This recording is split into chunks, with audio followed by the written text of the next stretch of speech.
चलिए आज हम लोग छोटा सा प्रयास में बौद्ध धर्म के बारे में जानते हैं, है न। बौद्ध धर्म के बारे में तो बहुत कुछ सुने होंगे। इससे जो परीक्षा में महत्वपूर्ण प्रश्न आता है उसको हम ध्यान में रखते हुए इसको बनाए हैं, है न। आइए, बौद्ध धर्म के संस्थापक गौतम बुद्ध थे। इन्हें एशिया का ज्योतिपुंज कहा जाता है, लाइट ऑफ एशिया, है न। गौतम बुद्ध को इनका जन्म 563 ईस्वी पूर्व कपिलवस्तु में लुम्बिनी नामक स्थान पर हुआ। 80 वर्ष की उम्र में इनकी मृत्यु 483 ईस्वी पूर्व में हुआ। पिता शुद्धोधन थे, माता महामाया। इनके जन्म के 7वें दिन चल बसी माता, है न। इनका पालन पोषण इनकी मौसी या कहीं कहीं सौतेली माँ लिखा रहता है, प्रजापति मौसी, है न। हाँ, ने पालन पोषण इनको किया, ठीक है। इनकी पत्नी का नाम जसोधरा और पुत्र का नाम राहुल। राहुल का अर्थ होता है एक और बंधन उत्पन्न होना। इनके बचपन का नाम सिद्धार्थ गौतम था, सिद्धार्थ के नाम से ही जाने जाते थे, है ना।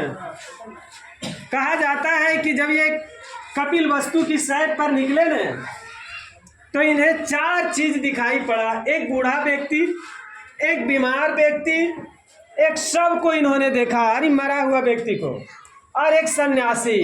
इन सब को देख करके इनका मन खिन्न हो गया, जीवन के प्रति उदासीन हो गया, है न। और जो है अब इनको अपने राजकाज यानी काम में मन नहीं लगने लगा, ठीक है। ये अंततः 29 वर्ष की अवस्था में घर का त्याग कर दिए, है न। बिना किन्हीं को बताए चुपचाप घर से निकल गए। इसको बौद्ध धर्म में महाभिनिष्क्रमण के नाम से जाना जाता है। जब ये गृह त्याग किए, घर से निकल गए, तो गृह त्याग के बाद सबसे पहले वो वैशाली पहुँचे, अलार कलाम के आश्रम में। अलार कलाम से उन्होंने सांख्य दर्शन की शिक्षा ली, यानी अलार कलाम जो हुए गौतम बुद्ध के प्रथम गुरु हुए। अलार कलाम, है न। यदि आता है परीक्षा में कि इनके प्रथम गुरु तो यही होंगे, अलार कलाम। इनसे सांख्य दर्शन की शिक्षा ली थी। इसके बाद ये राजगीर गए। रुद्रक रामपुत्र से इन्होंने वेद और उपनिषद की शिक्षा ली। इसके बाद ये गया गए। निरंजना नदी, जिसको आजकल फल्गु नदी के नाम से जाना जाता है, उसी नदी के किनारे पीपल के एक वृक्ष के नीचे 6 वर्षों तक कठिन तपस्या की। कहा जाता है कि अन्य जल भी ग्रहण नहीं किए, है न। तो वैशाख की पूर्णिमा में इनके बारे में कहानी आती है कि सुजाता नामक एक महिला जो है इनको खीर खिलाने के लिए गई, है न। लेकिन ये तपस्या में लीन थे, इनकार कर दिए। तो महिला बोलती है कि महाराज, बीना का तार जितना तना हुआ होता है उतनी मधुर धुन जरूर निकलती है, लेकिन इतना नहीं तान दिया जाए उसे कि वो टूट जाए। कहा जाता है कि इस शब्द के बाद उन्हें ज्ञान की प्राप्ति हुई, है न। जिसको मध्यम मार्ग कहते हैं, जिसको अति सर्वत्र वर्जते कहते हैं, यानी अति वर्जित है हर जगह। किसी भी काम में अति नहीं होना चाहिए। मिला जुला करके सुजाता भी यही बात कही थी कि अति नहीं, क्योंकि ये अन्न जल भी ग्रहण नहीं करते थे और तप कर रहे थे। इसीलिए ये मध्यम मार्ग को अपनाए, है न। इन्हें ज्ञान की प्राप्ति हुई गौतम बुद्ध को। जिस दिन ज्ञान की प्राप्ति हुई, कहा जाता है वो वैशाख का पूर्णिमा था। इसलिए गौतम बुद्ध वैशाख की पूर्णिमा को बोध गया के नाम से जाना जाता है। उस पीपल के वृक्ष के नीचे, है न, इनको ज्ञान की प्राप्ति हुई। आज भी बौद्ध धर्म में ये वैशाख की पूर्णिमा जो है सबसे महत्वपूर्ण दिवस, तिथि, त्यौहार के रूप में मनाया जाता है बौद्ध धर्म में। उस समय उनकी उम्र 35 वर्ष थी, है न। इनके ज्ञान की प्राप्ति को कैवल्य की प्राप्ति भी कहते हैं। इसके बाद बुद्ध ने अपना प्रथम उपदेश सारनाथ ऋषिपत्तनम में दिया, पाली भाषा में दिया। पहला उपदेश को धर्म चक्र परिवर्तन कहा गया। सबसे अधिक उपदेश कौशल देश की राजधानी श्रावस्ती में दिए गौतम बुद्ध ने, है न। जानते हैं गौतम बुद्ध 4 आर्य सत्य बताए थे अपने उपदेश में। दुख का कारण, दुख का अंत और दुख के अंत के उपाय, है न। इसके अलावे बौद्ध धर्म के 3 रत्न माने जाते हैं, त्रिरत्न कहते हैं बुद्ध, धम्म और संघ को। याद रखिएगा, ये प्रश्न में आता है। जानते हैं कुछ सिंबल है जो उस समय प्रचलित था। कमल एवं सांड जन्म का प्रतीक था।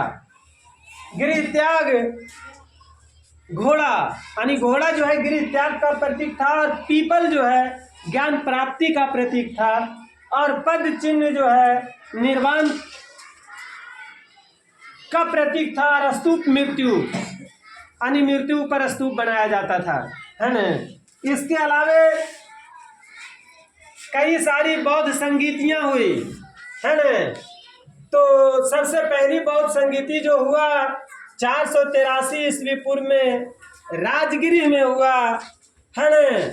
इसके अध्यक्ष थे महाकश्यप, और उस समय शासक जो था वो अजातशत्रु था। द्वितीय बौद्ध संगीति 383 ईस्वी पूर्व में हुआ, ये वैशाली में हुआ। इसके अध्यक्ष सवाकामी थे, और कालाशोक उस समय वहाँ का शासक थे जहाँ यह संगीति हुई। तृतीय बौद्ध संगीति 255 ईस्वी पूर्व में हुई पाटलिपुत्र में। मोगलीपुत्र तिस्य जो है इसके अध्यक्ष थे। इसके अलावे जो शासक थे उस टाइम वो अशोक थे। चतुर्थ बौद्ध संगीति 1ली शताब्दी में हुई, यानी ईस्वी प्रथम शताब्दी ईस्वी में कुंडलवन में हुआ। इसके अध्यक्ष थे अशुघोष या वसुमित्र, कहीं कहीं मिलते हैं, और उस समय वहाँ का शासक कनिष्क था। कौन था? कनिष्क था। कुछ और महत्वपूर्ण बातों को बताते हैं जो हम वहाँ नहीं नोट कर पाए, उसके बारे में हम बता रहे हैं। कहा जाता है कि बौद्ध धर्म का परम लक्ष्य है, जिसका अर्थ है दीपक का बुझ जाना, अर्थात जीवन मरण चक्र से मुक्त हो जाना। बुद्ध ने निर्वाण प्राप्ति को सरल बनाने के लिए निम्न 10 शीलों पर बल दिया: अहिंसा, सत्य, अस्तेय, चोरी न करना, अपरिग्रह, मद्य सेवन न करना, मतलब शराब मत पीना, असमय भोजन न करना, दुखप्रद बिस्तर पर नहीं सोना, सुखप्रद एकदम मुलायम बिस्तर जिसको कहते हैं, धन संचय न करना, स्त्रियों से दूर रहना, नृत्य गान से दूर रहना, ये सब जो है कहा गया। अनिश्वरवाद के संबंध में बौद्ध धर्म एवं जैन धर्म में समानता है न। बोधिसत्व के रूप में पुनर्जन्मों की दीर्घ श्रृंखला के अंतर्गत बुद्ध ने शाक्य मुनि के रूप में अपना अंतिम जन्म प्राप्त किया, किंतु इसके उपरांत मैत्रेय तथा अन्य अनाम बुद्ध अभी अवतरित होने शेष बाकी है, ऐसा कहा गया है न। ये सब जो अभी हमने बताया, ये सब बौद्ध धर्म से संबंधित प्रमुख बातें थी जो एग्जाम में पूछा जाता है। इसको याद रखिए, सुनते रहिए, ध्यान में रखिए।